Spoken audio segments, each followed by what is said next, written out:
E aí, pessoal, tudo bem? A gente trouxe hoje aqui o Rodrigo Giannini para ele falar um pouquinho sobre a agente de IA. O Rodrigo, ele é cientista de dados lá na Capco Petrobras. E, cara, um prazer, Rodrigo, tu tá aqui com a gente no RDSE. E se apresenta, fala um pouquinho de tu.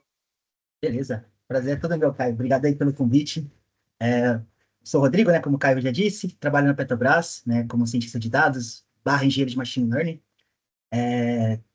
Já dei algumas aulas na FIAP também, né, de engenharia de machine learning e principalmente visão computacional. Meu foco maior é visão computacional, tanto que minha tese de mestrado é sobre essa área, né, para detecção de fraude a partir de imagens. E é isso. E hoje a gente vai falar de agentes de IA, que é um tema muito atual. E todo mundo está utilizando agentes de IA, né? ChatGPT chegou aí no mercado de trabalho para a gente que é desenvolvedor em 2022, né? Começou com...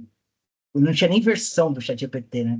E a gente começava a fazer algumas aplicações, tá? Mas algo muito laboratorial, né? A gente ia testando e descobrindo as coisas na hora. Hoje já está bem robusto, né? Tanto que a gente está criando agentes, né? Equipes de trabalho dentro de uma aplicação. E os resultados estão sendo muito bons, né? E a tendência é que tenha um crescimento abrupto, né? Essa tecnologia evolua para a gente ter uma equipe realmente de trabalho nas empresas só com agentes, né? Então, a ideia é que a gente diminua a quantidade de pessoas humanas, né? Participando das equipes e tenham mais programadores virtuais, né? E é isso. Então, vamos começar. Pode começar, Caio? Pode sim. Já tenho pergunta para fazer, mas começa aí. Se quiser, já pode falar. Não, beleza, então pergunta logo. Como é que tu vê essa mudança de força de trabalho, que eu posso falar, entre agentes virtuais e os agentes humanos, como tu comentou, perdão.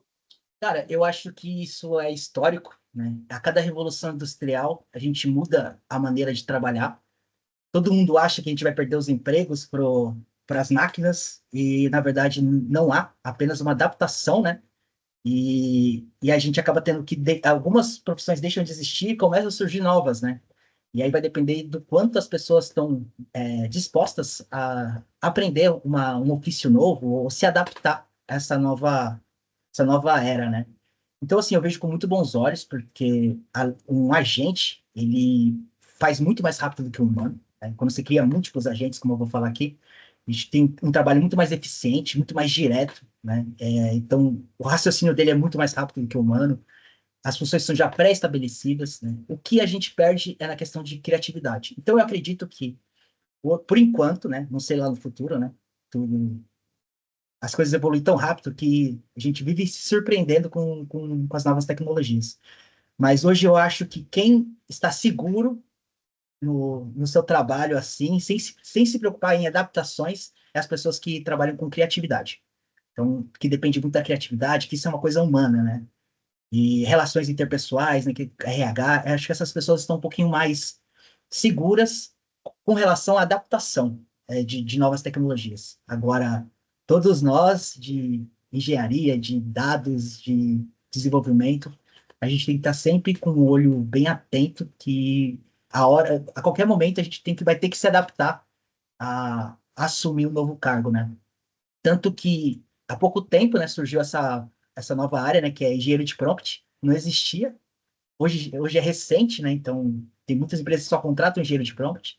E antes o engenheiro de prompt, eles se preocupava só em encontrar o melhor prompt ideal. Hoje ele cria agentes, né? Então, ainda está se adaptando, né? Essa função está surgindo. Às vezes se confunde com engenheiro de IA, às vezes se confunde com cientista de dados, às vezes é uma coisa só. Então, as coisas ainda não estão claras, né? A gente tem que só estar bem atentos nessas novas mudanças e estudar, né? Estudar é para sempre. Respondi? Respondeu. Beleza. Vamos lá, então. Qualquer pergunta aí, só fala comigo. Primeiramente, vamos falar um pouquinho sobre a definição de agentes de IA, né? Então, agentes de IA nada mais é que agentes inteligentes, que são programas de software que interagem com o ambiente, processam dados e tomam decisões autônomas. Todas elas presetadas pelo desenvolvedor.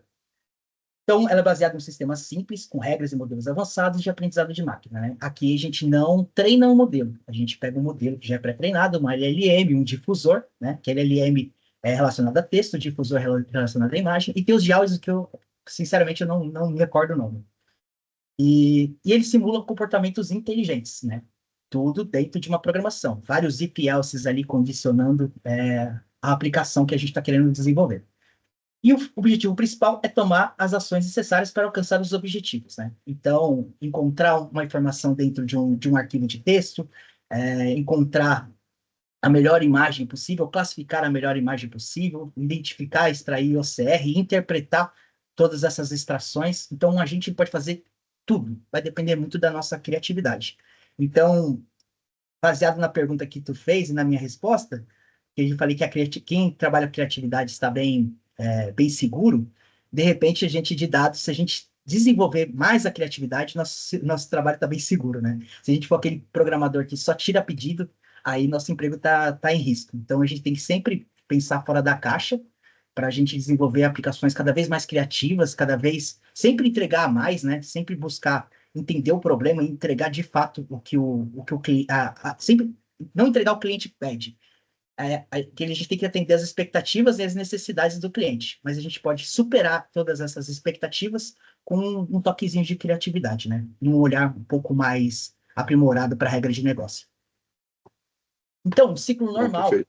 ciclo normal de uma interação do ChatGPT, a gente tem o usuário, representa esse bonequinho aqui, à sua esquerda, né? Ele se comunica com o ChatGPT e o ChatGPT devolve uma resposta para o usuário.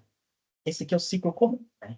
Aqui tem esse textinho, né, que é o interagir com o ChatGPT, a gente implementa, que é uma LLM, que o significado é grandes modelos de linguagem, né? Às vezes a gente tem que ter várias interações, né, múltiplas interações com o ChatGPT para a gente obter o melhor resultado. Quando a gente vai fazer nossas pesquisas do dia a dia, principalmente o ChatGPT gratuito, a gente manda uma pergunta, ele não responde do jeito que a gente quer. A gente manda uma nova pergunta, ele não responde o que a gente quiser, o que a gente quer.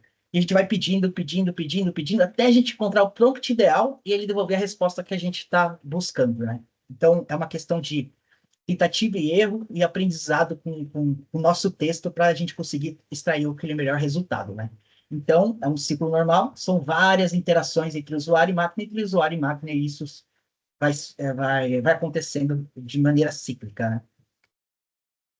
Então, falando um pouquinho sobre as LLMs, né? O que elas são? São modelos treinados em enormes conjuntos de dados, né? Aqui, linguísticos, né? Então, um asterisco para linguísticos, porque ele gera uma saída de texto. Tudo baseado em NLP, algoritmos de similaridade, tem um, muitas tecnologias por trás, bem robustas, né? Que vai transformar isso numa resposta que, no caso, é o retorno do ChatGPT, né? Então, às vezes as pessoas acham que você programa IA e a IA te traz como mágica. Não, tem NLP, tem inúmeros tipos de tecnologias lá dentro do ChatGPT para trazer essa resposta para a gente. Algoritmos de validação, é uma loucura. Eu assisti uma palestra dos caras da OpenAI e eles mesmos, numa palestra de 1 hora, eles não conseguiram falar tudo que tinha dentro da programação do ChatGPT. São várias equipes trabalhando em tecnologias distintas e depois uma outra equipe só integrando essas tecnologias. Então é algo muito robusto, não daria para fazer com uma equipe pequena,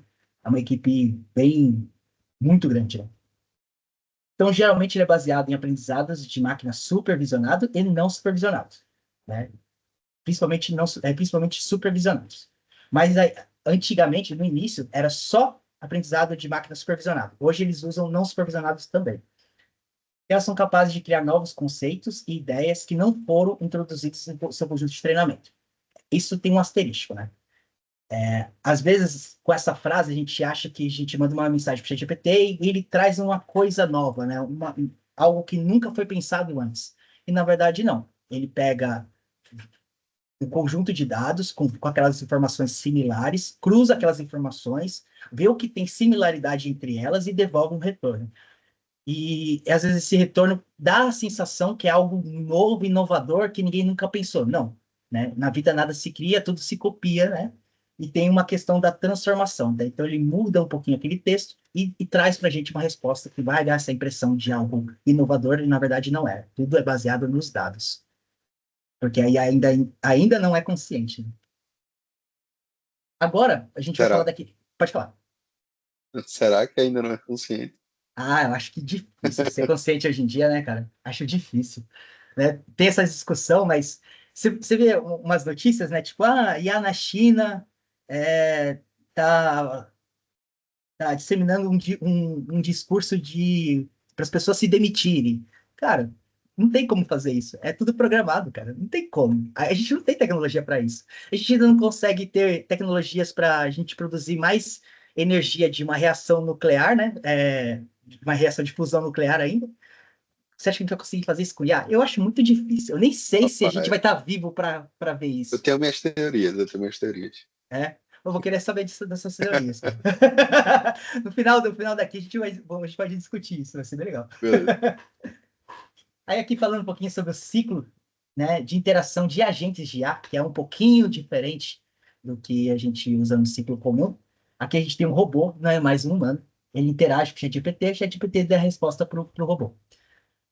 O desenho é o mesmo, mas a funcionalidade é outra, porque no ciclo inicial, vou até voltar lá, você tem um humano que pergunta, faz um prompt e gera retorno.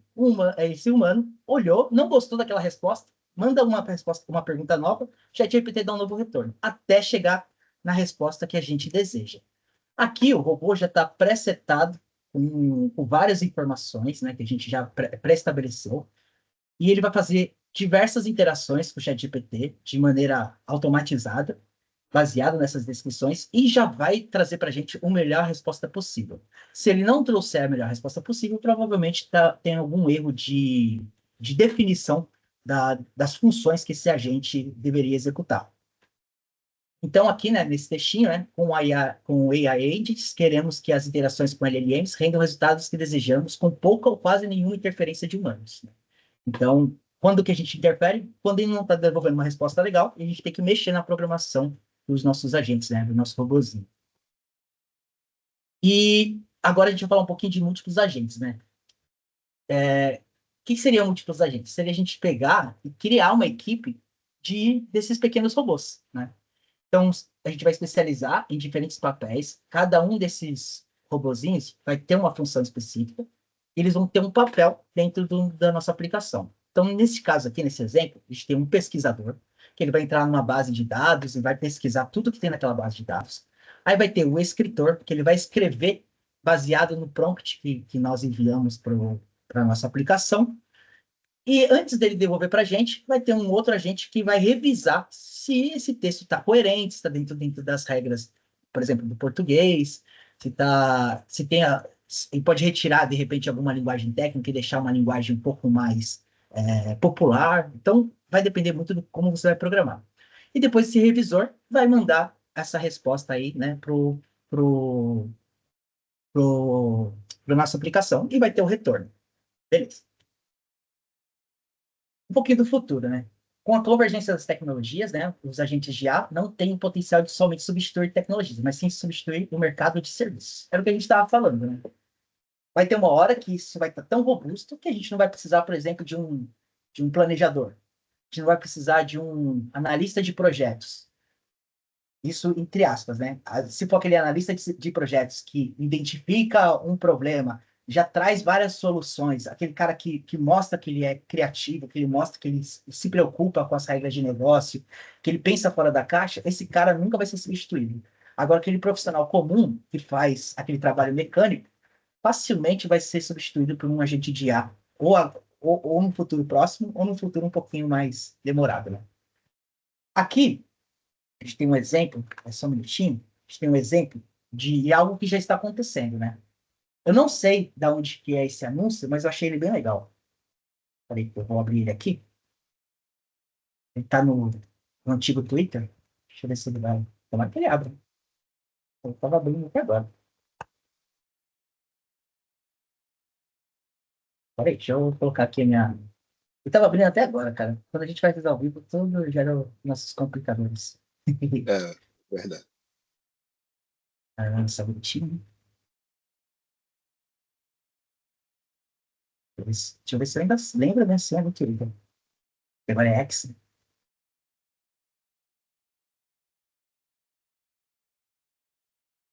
Hum,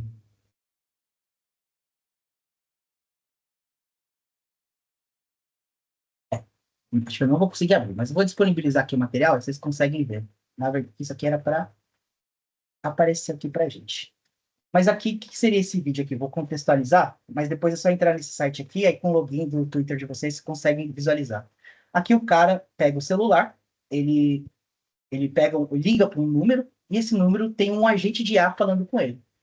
E esse agente de IA ele é bem similar a um humano. Você acha que você está falando com uma pessoa, porque ele responde as coisas, as perguntas corretas, sem enrolar, sem viajar na resposta. Parece realmente estar falando com um humano, né? E ele vai direto ao ponto e tem todas as respostas. Às vezes você vai falar com um humano, né? Uma telefonia aí, por exemplo, e você quer saber de algum problema específico e a pessoa não sabe a resposta. Tem que consultar o gerente, tem que consultar outra pessoa para trazer aquela resposta. O agente IA, ele já te dá a resposta correta, porque ele vai dentro de um banco de dados, onde tem todas as informações possíveis daquela empresa e ele devolve o melhor retorno. Então, aqui já mostra a eficiência do agente de IA no nosso dia a dia, né?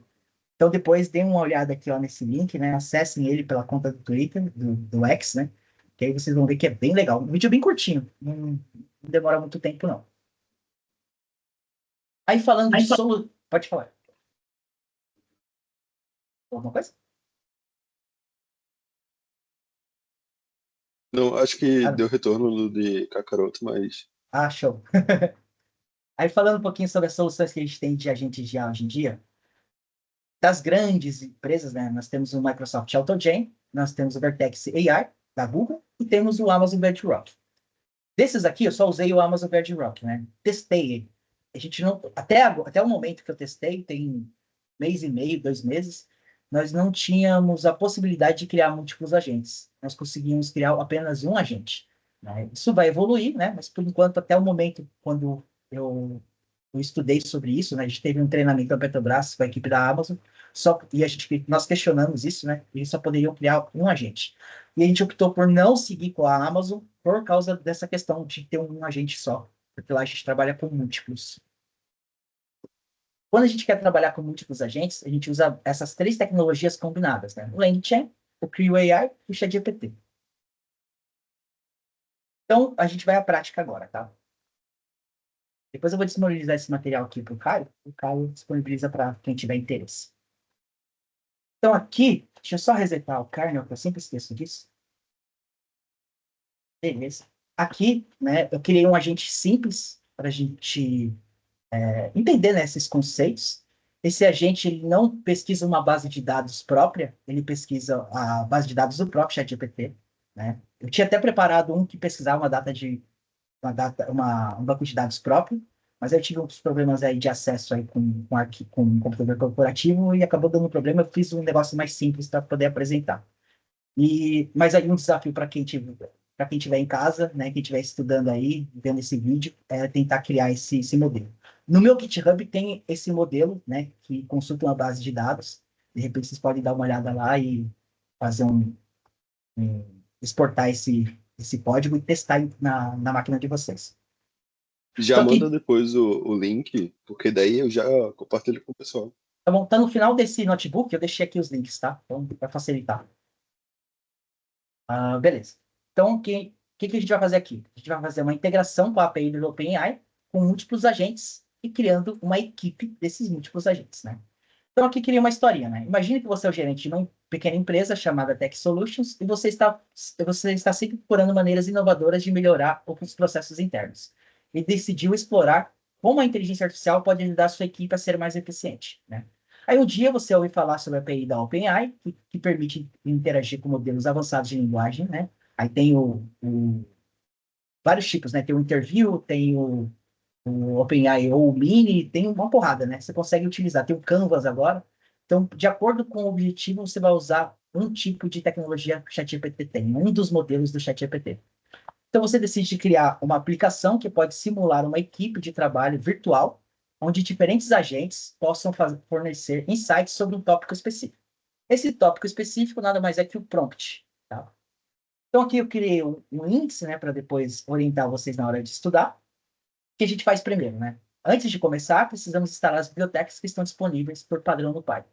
Aqui, as bibliotecas que não estão disponíveis, né, não são próprias do Python, é a da OpenAI, a QAI e o LangChain. E essa daqui que eu estou utilizando para fazer o request. A modificação que eu fiz nesse código que eu estava falando para você mais cedo, cara, foi, ao invés de eu chamar a OpenAI direto, eu chamo através desse HTTPX. Então, aqui a gente instala. A instalação é rápida. Deveria ser rápido.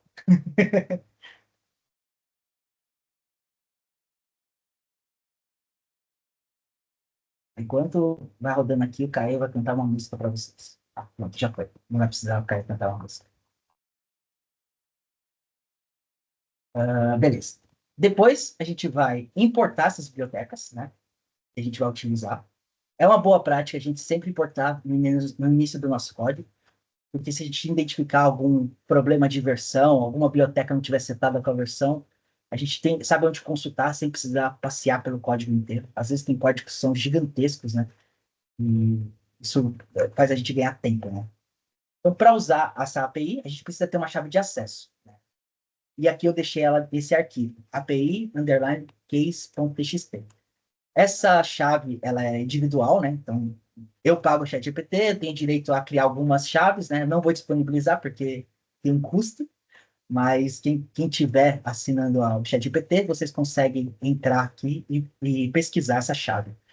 Deixa eu ver se eu tenho aqui essa chave, para mostrar um pouquinho a interface aqui do ChatGPT. Aqui. Você só consegue ter acesso a essa chave uma vez, no dia que você cria, né? Então, ela está aqui, essas duas chaves que eu fiz, uma para teste e essa que eu estou utilizando aqui. E pode ver que eu não tenho mais acesso a elas, né? Você só consegue fazer essa chave uma vez. Então, você faz essa chave e salva ela no local seguro para você reutilizar ela. Senão vai ser obrigado, você vai ser obrigado a criar uma nova chave para poder utilizar nos seus projetos, né? Então, essa aqui é a interface aqui do ChatGPT, onde a gente encontra a nossa chave. Aí, beleza. Aí, para eu poder utilizar essa chave, eu fiz uma funçãozinha, né? Que ela pega aqui o endereço do arquivo da minha chave, né? Que está num arquivo então, API underline keys.txt, keys, né? txt. Então, aqui ela só está lendo, né? Essa chave e está devolvendo aqui para a gente. Beleza, simples.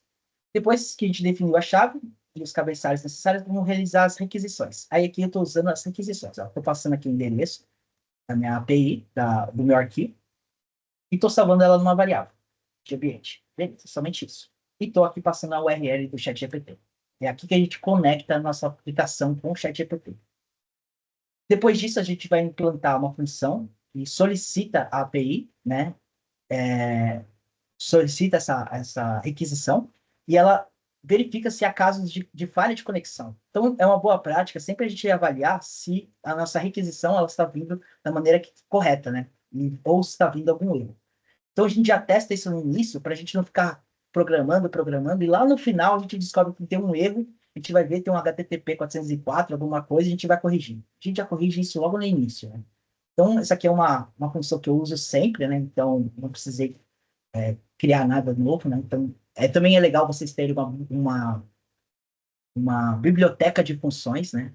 Então, cria um diretório na sua máquina com várias funções que você pode reutilizar, que aí você ganha tempo, né? E não precisa ficar reinventando a roda toda vez que vocês forem criar um novo projeto. Aí agora vem a parte divertida, né? Que é criar os agentes. Então, aqui eu tenho uma função que envia um prompt para uma API e ele retorna uma resposta específica, né? Então, aqui eu vou executar o prompt, né? Aqui nada mais é que eu estou fazendo o que a API do ChatGPT já me retorna. Aqui, repara que eu tenho esse temperatura e max tokens, né? Tenho só duas variáveis. Aqui eu posso ter inúmeras outras variáveis controlando a resposta que o ChatGPT vai me trazer. Então, tem a top K, top P, que devolve as, as respostas mais corretas. Tem a temperatura, quanto menor, menos variações de resposta vai me dar. Então, se eu botar 0,1, vai devolver sempre a mesma resposta, né? Sempre é uma palavra muito forte, né? Mas quase sempre a mesma resposta. Então, você consegue controlar o quanto ele pode modificar a sua resposta em criatividade, né? Usando essa temperatura. Aqui você determina no Max Tokens a quantidade de tokens que você quer que a sua aplicação te devolva. Por que isso é importante? Porque no ChatGPT você tem um custo, né? Deixa eu voltar aqui para aquela minha telinha do ChatGPT. Tá aqui. Eu tenho aqui algum lugar. Acho que é aqui. Tem aqui, ó, o quanto eu tô, quanto eu, além de pagar o ChatGPT, você ainda tem que depositar um valor para você poder utilizar. E esse valor esse valor extra que você está depositando, ele é cobrado por tokens. Tokens não é um caractere, é uma combinação de, pode ser um caractere ou pode ser uma combinação de caracteres, né? Uma maneira fácil de entender é como se fosse um separador de sílabas, né? Então, você tem um separador de sílabas, a cada sílaba é equivalente a um token. Mas eu já vi alguns casos de um token ser uma frase curta. Então, eu ainda não entendi muito bem como eles fazem esse custo, mas é bem baixinho. Aqui eu tinha colocado acho que US$ 20. Eu estou testando o ano inteiro e só consumiu US$ 6 aqui. Não, 5 alguma coisa de dólar aqui. Então, dá para brincar bastante com US$ 5 você brinca bastante com a OpenAI. Aí, voltando para cá, né? Então, aqui tem uma questão. Quando você vai fazer uma aplicação e você precisa, você vai criar uma API, você precisa fazer um teste massivo nessa API e, e você precisa que ele avalie. Vou dar um exemplo, porque eu acho que vai ficar confuso. Vamos supor que eu tenha uma API de extração de informações de um documento, de um RG. Eu quero extrair todo o texto de um RG. E, e a cada segundo eu vou enviar um RG novo e eu quero que ele extraia sempre as mesmas informações, mas de pessoas diferentes. Quando você usa o ChatGPT normal, ou esse bloco de código aqui, padrão, ele pode trazer as informações que teve no passado. Quer ver um exemplo? Voltando aqui para o nosso ChatGPT. Só que não estava nada programado, tá? Estou inventando aqui e as coisas vão surgindo, né? Se eu criar uma história aqui, né? Tipo, quem descobriu o Brasil? A ChatGPT vai me devolver uma resposta, né? Aí, a gente fazendo uma leitura rápida, dinâmica, né? A gente vê que tem cinco parágrafos, 5 linhas, né? 5 linhas. E está falando aqui da data, está falando da coroa portuguesa, do Pedro Álvares Cabral, né? E o termo de descobrimento. Se a gente enviar novamente essa mesma resposta, essa mesma pergunta, ele vai devolver de uma maneira diferente. O que a gente vê aqui? Que aquela temperatura não está próxima de 0,1, tá? Tá acima de 0,1. E conforme for surgindo umas novas perguntas, né? Se eu perguntar, sei lá, quem é o presidente do Brasil?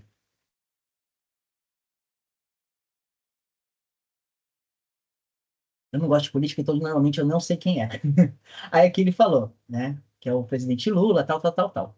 Pode ser, que como são perguntas distintas, de tempos distintos, ele não vai confundir. Mas, se você estiver falando de coisas bem próximas, né? Estou falando do quem descobriu o Brasil, quem descobriu quem fundou São Paulo, quem fundou Rio de Janeiro, quem fundou Recife. E ele pode confundir, né? Não aqui, porque isso aqui já está todo configurado, esse ChatGPT usual, né? O gratuito, está todo configurado para ele não confundir. Mas quando você usa uma API do ChatGPT, ele não está com as configurações que tem o gratuito. Então, ele pode confundir quando a gente faz perguntas próximas. Então, aqui você criou uma API, esse exemplo do documento, e eu quero que cada envio de documento, ele gere um novo documento. Ele zere, né? Ele passa... Vou dar um exemplo aqui. Se ele tiver... Vamos supor que aqui ele esteja confundindo. E eu quero que ele não confunda mais. Eu venho aqui e clico, e ele zera, e eu continuo perguntando. Então, eu estou zerando o meu kernel. Para me zerar o meu kernel dentro do meu código, eu tenho que colocar mais uma linha aqui, e no lugar de prompt eu tenho que colocar new document. Né? System, né? Usar aqui role, system, content, e aqui new document. Ele sempre vai retornar um novo documento, ele sempre vai zerar o meu kernel. Então é muito importante não só sair codando, sair copiando o bloco de código, porque esse bloco de código está disponível na documentação do ChatGPT. É tentar entender o porquê cada linha, qual é o objetivo de cada linha. E às vezes não tem a linha que você precisa. Então, quando eu comecei a mexer com o ChatGPT em 2022, eu caí nesse problema que eu dei o exemplo agora. E eu não sabia como resolver. E eu olhava a documentação, não tinha nada na documentação falando sobre isso. E aí a gente vai pesquisando, pesquisando, inventando, conversando em equipe, até a gente conseguir descobrir como zerar o kernel, né? Então, essas coisas são bastante importantes, né? Tanto que quando eu criava essas aplicações de documentos, eu não tinha só esses dois parâmetros, eu tinha acho que 9 parâmetros. Mas, e aqui tinha umas 5 linhas dessas messages, né? Então, sempre tem que buscar customizar um bloco de código, mesmo que ele seja copiado da documentação, você tem que customizar ele de acordo com o seu objetivo. E testar.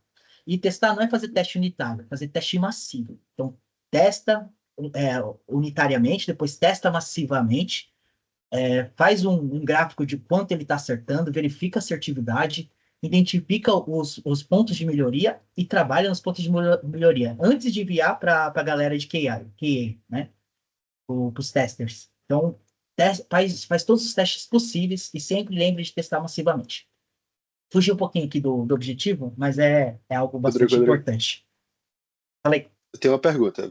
Quando é pode que a falar. gente deve escolher cada tipo de configurações? Como tu falou, quando eu devo escolher que eu devo, a cada tentativa nova, não sei se é a palavra correta, se eu devo zerar o kernel ou se eu devo continuar com o mesmo? Tipo, Por exemplo, para se eu você, tenho. como é que é a tua escolha? Tá. Se eu vou criar uma API, onde a API eu vou mandar para cada usuário específico, vai ter vários usuários utilizando a minha API. E eu quero que ela extraia alguma informação, por exemplo, desse documento, eu vou zerar o kernel toda vez que tiver uma nova requisição. Se eu tiver fazendo um teste massivo, a cada informação que eu enviar, eu quero que ele resete o kernel, para ele não pegar aquela informação de trás e utilizar no contexto. Porque, repara, quando você vai mandar uma pergunta para o ChatGPT, você vai mandando, né? Acho que, se eu não me engano, as 10 últimas interações ele utiliza para gerar nova resposta. Então, você vai criando aqui, sei lá, não sei se eu tenho um exemplo aqui, sei lá, análise de saldo de horas, aqui, acho que isso aqui eu tive. Eu fui mandando aqui, ó, várias informações para analisar o meu saldo de horas, e ele não devolvia o que eu queria, aí eu fui mandando, ó, tem saldo? Tá, eu fui perguntando, esse saldo é do dia, e esse saldo do dia 27? Ah, esse saldo do dia primeiro. Até eu conseguir a resposta que eu queria. Ele, acho que ele, se eu não me engano, ele pega 10 prompts atrás para poder gerar aquela resposta. Se eu colocar, por exemplo, documentos de pessoas diferentes, ele pode confundir o Caio com o Rodrigo. E aí não é legal. Pode estar lá todas as informações corretas, só que o endereço, ao invés de vir do Rodrigo, vem do Caio. E aí não é uma resposta válida, né? E da onde que ele tirou o endereço? Se ele tirou o endereço de algum lugar, é porque ele está confundindo. Porque o ChatGPT vai dizer que ele não encontrou nenhum endereço, né? Por exemplo, ó, qual o endereço do Caio? Ele não sabe quem é Caio, não contextualizei. Aí vamos ver o que ele responde. Ó, não tem informações pessoais, como endereços de indivíduos específicos para proteger a privacidade. Legal. Agora, se eu falar assim, ó, Rodrigo mora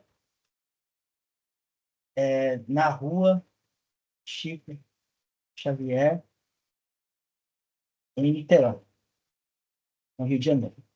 Beleza. E aí eu vou perguntar qual o endereço de Caio? Ó, ele não tem informações. E se eu perguntar só qual é o endereço e não determinar que é o Caio?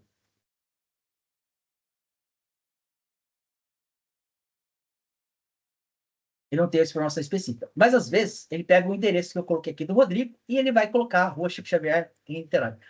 Como ele tem aquela questão da temperatura, ora ele pode pegar o endereço, ora ele pode não pegar. Então, isso aqui é um pouco mais aleatório.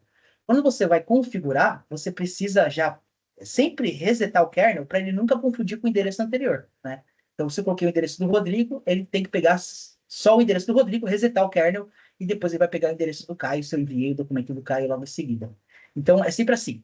Se eu preciso que a resposta seja precisa de acordo com o meu primeiro input, eu reseto sempre o kernel.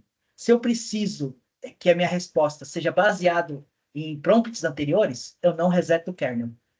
É bem confuso, assim, você tem que testar para pegar o jeito, sabe? E mesmo quando você testa, você cai em umas complicações e você tem que ficar testando e tentando entender o retorno que você está tendo. E a partir do momento que você vai retornando, você vai customizando isso, né? Por exemplo, eu tive a necessidade de resetar o kernel. Eu coloco mais uma linha aqui. Se eu não me engano, tá? Essa linha era assim, ó.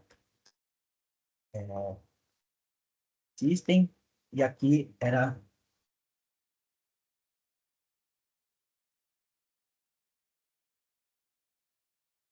E ela tinha que ser escrita exatamente assim, se eu não me engano. Tinha que ter o ponto, tinha que estar bonitinho. E aí ele resetava o kernel. Se eu não me engano, era isso, tá? Isso aí eu tenho que verificar.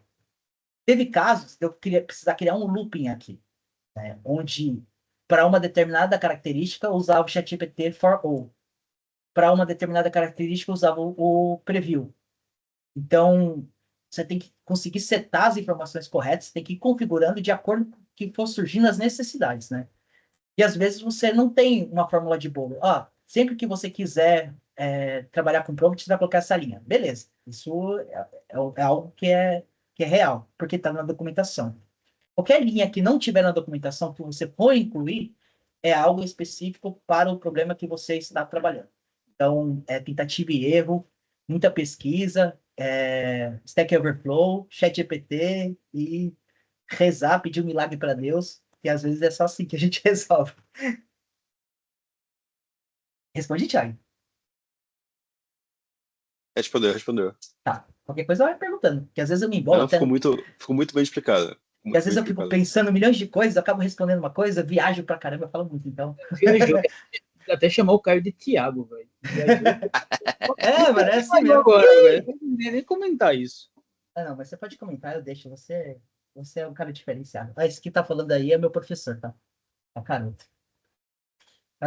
Aí aqui a gente tem uma função, né? O que a gente vai fazer agora? A gente vai simular uma equipe de 3 pessoas, cada um com um cargo específico, realizando tarefas determinadas, né? Pré-determinadas.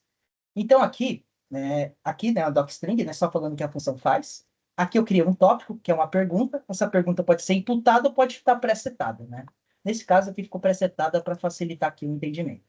Aqui eu criei 3 pessoas, a Ana, o Bruno e o Carlos. Eles têm os cargos específicos, né? Gerente de projetos, analista de pesquisa e especialista em comunicação, respectivamente. E cada um tem suas tarefas, né?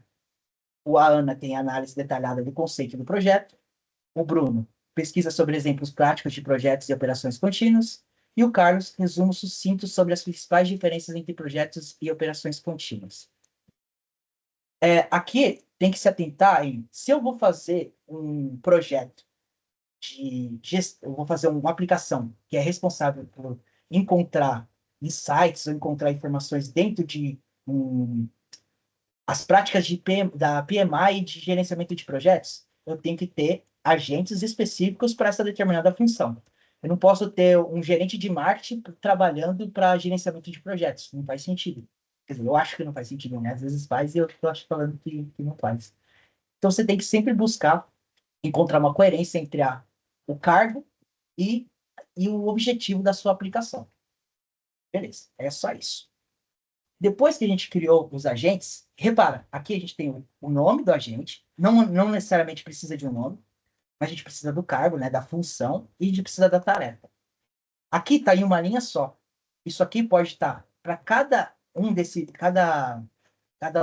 pessoa dessa, né, cada agente, ele pode estar em, sei lá, 200 linhas. Dependendo de quão complexo é a sua aplicação, você vai precisar imputar mais informações sobre esse agente, né?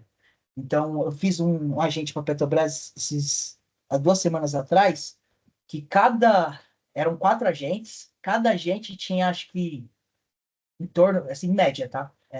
Sei lá, 200 linhas.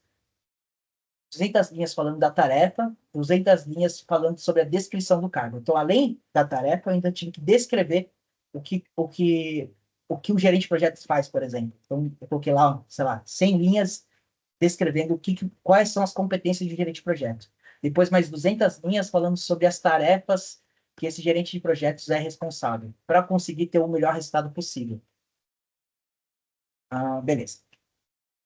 Aí depois, né, agora chegou a hora de colocar tudo em movimento, né, e a gente fazer uma função principal que coordena essa execução desses agentes, né. Então aqui temos a função principal, né, sempre função principal por regra chama main. Então aqui ela vai só executar o que todos eles estão fazendo, né. Depois vocês dão uma olhada com calma aqui, eu tentei comentar o máximo possível para facilitar o entendimento. E beleza. Vamos rodar aqui para ver. Aí rodou. Aqui eu tenho uma segunda opção, que aqui eu estou pedindo para digitar, né? Eu vou comentar ela por enquanto. Depois a gente retorna ela aqui. E aqui tem o último bloco, que é só para executar tudo que a gente fez até agora, né? Então, ele vai executar a minha função main, que eu acabei de projetar ela. Então, aqui, acho que eu esqueci de rodar alguma coisa. Eu vou rodar tudo aqui para facilitar. Agora é só esperar. Enquanto isso, a gente tem a dupla Caio e Kakaroto cantando uma música para vocês. Pode começar, Caio. Aí tu me quebra. Cara. Pô, mas. Ó, nem Aí, precisei começou. cantar música, cara. Nem precisa cantar a música. A gente perdemos a oportunidade de escutar a bela voz de Caio. De novo. Aí aqui, né? Qual foi a pergunta que eu fiz, né? Que eu acabei não falando, né? Qual era o tópico, né? O prompt. O que define um projeto e como ele se diferencia de operações contínuas, né? Então aqui ele está me respondendo.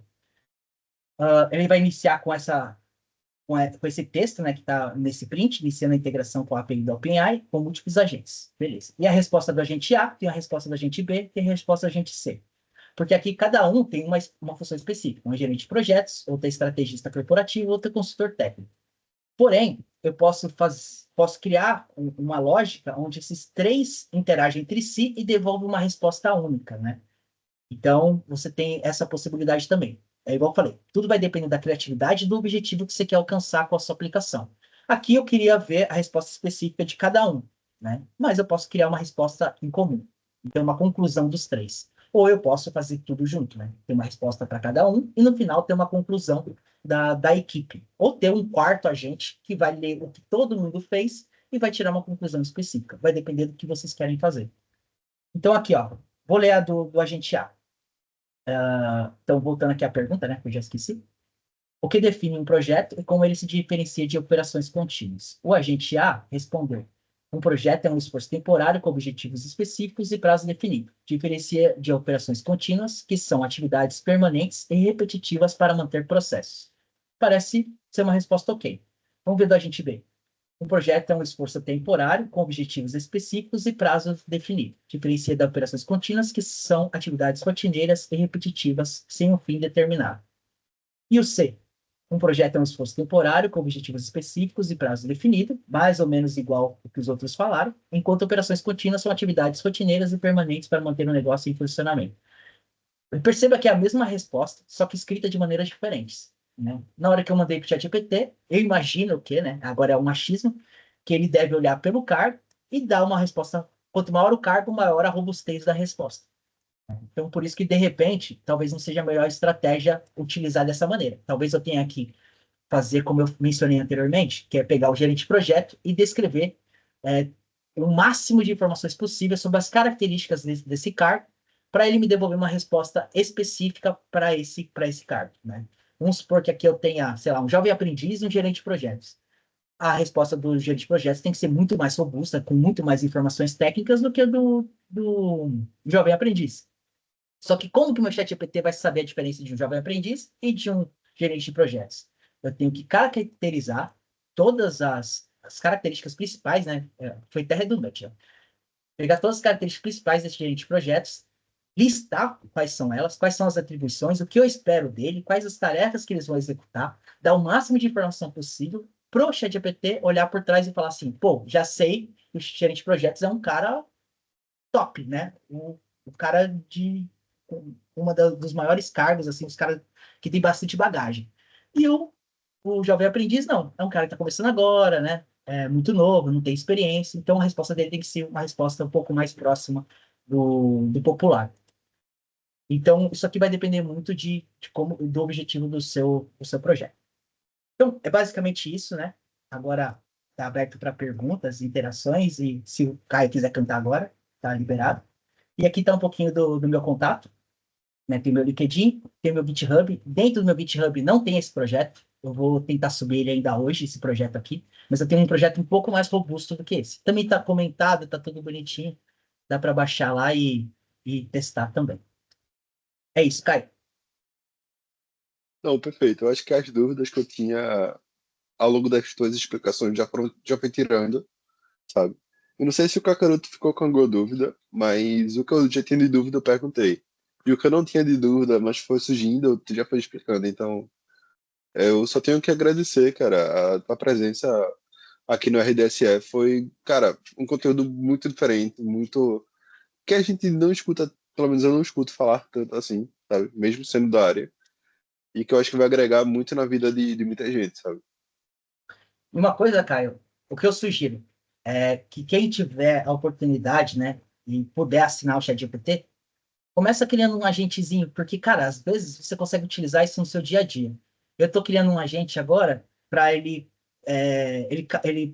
calcular as horas que eu faço de trabalho, ele analisar o quanto tempo eu estou gastando em cada tarefa, para poder me mostrar onde eu preciso melhorar em tempo, qual é o meu horário que eu tenho uma alta performance, qual é o teu horário que eu tenho uma baixa performance. E aí eu estou gravando a minha tela e passando, dando prints dessa tela, né? São frames, e eu passo para o ChatGPT e ele extrai o OCR e ele vai avaliando, né? Por tempo. A cada X minutos, o quanto eu consegui produzir de código, por exemplo, né? O quanto eu consegui produzir de texto, porque às vezes eu estou só escrevendo uma documentação, às vezes eu estou codando. E também contabilizar o quanto tempo eu estou de reunião. Então, ele vai identificar, por exemplo, a gente está aqui nessa conversa e tem, sei lá, 3 pessoas aparecendo na tela. Se tiver duas imagens de pessoa, eu sei que eu estou numa reunião. Então, eu não estou produzindo. Então, eu estou começando a criar um agente para fazer isso, né? Por hobby mesmo e para poder avaliar minha performance. Então, você pode fazer o que vocês quiserem. Então, eu aconselho todo mundo que tiver a oportunidade de assinar o ChatGPT, criar um agente, ir brincando com isso e sempre buscar solucionar um problema que vocês têm no dia a dia. De repente, um que lê livros e te dá um resumo de um livro, se você não tem tempo para ler, um que faz um web scraping da internet e dos principais canais de notícias e traz um resumo das principais notícias de tecnologia, por exemplo. Então, tenta criar um agente para resolver um problema seu do dia a dia, que vai facilitar a sua vida, porque além de você fixar esse conteúdo, ele ainda consegue te trazer um pouquinho mais de facilidade em alguma tarefa que talvez para você, ou você tenha preguiça, ou você acha custosa, e então, de repente, é só chegar aqui, dar um au, e você já tem todas as informações que você precisa sobre um determinado assunto. É isso. Não, perfeito, perfeito. E inclusive, tu falando das aplicações agora, eu acho que, cara, eu vou tentar aplicar, sabe? Em algum momento, quando eu tiver um pouco mais livre por causa do mestrado, eu vou pelo menos pegar para estudar. Cacarota aí que já tá rindo. Eu Ele não, eu que não sei gosta se é de pior tu falar isso ou Rodrigo rindo, porque tu falasse isso também. Tudo bem. Cara, mas, bicho, a gente tem que testar. Tu, pelo menos, Cacarota, que eu sei da tua pesquisa do mestrado, cara, isso pode te ajudar, mano. Com os embeddings lá, os tokens, as palavras, então acho que é muito útil, sabe? Pra gente. Eu acho que você pode fazer um agente de IA que pode te ajudar a ganhar mais fios de cabelo. Você tem que ter um carequinho, caraca, garoto. Ele vai me Amigo xingar, ele vai me inimigo. xingar no privado. Não, ainda bem que eu gravo para depois editar, tá ligado? Aí eu tiro. Então pode xingar, garoto. Ele tá evoluído. Ele tá evoluindo. Pô, mas é isso, cara. Rodrigo, muito obrigado pela tua presença, pelo teu tempo, pelo conteúdo também apresentado. E em nome de toda a RDSE, eu gostaria de agradecer, cara. Eu que agradeço aí pela oportunidade aí de falar com vocês e precisando só chamar. E também agradecer o Kakaroto, né? Que ele que fez a ponte entre nós aí. De Valeu. traficante de aviãozinho pra lá e pra cá, mandando É. esses preocupação. Pare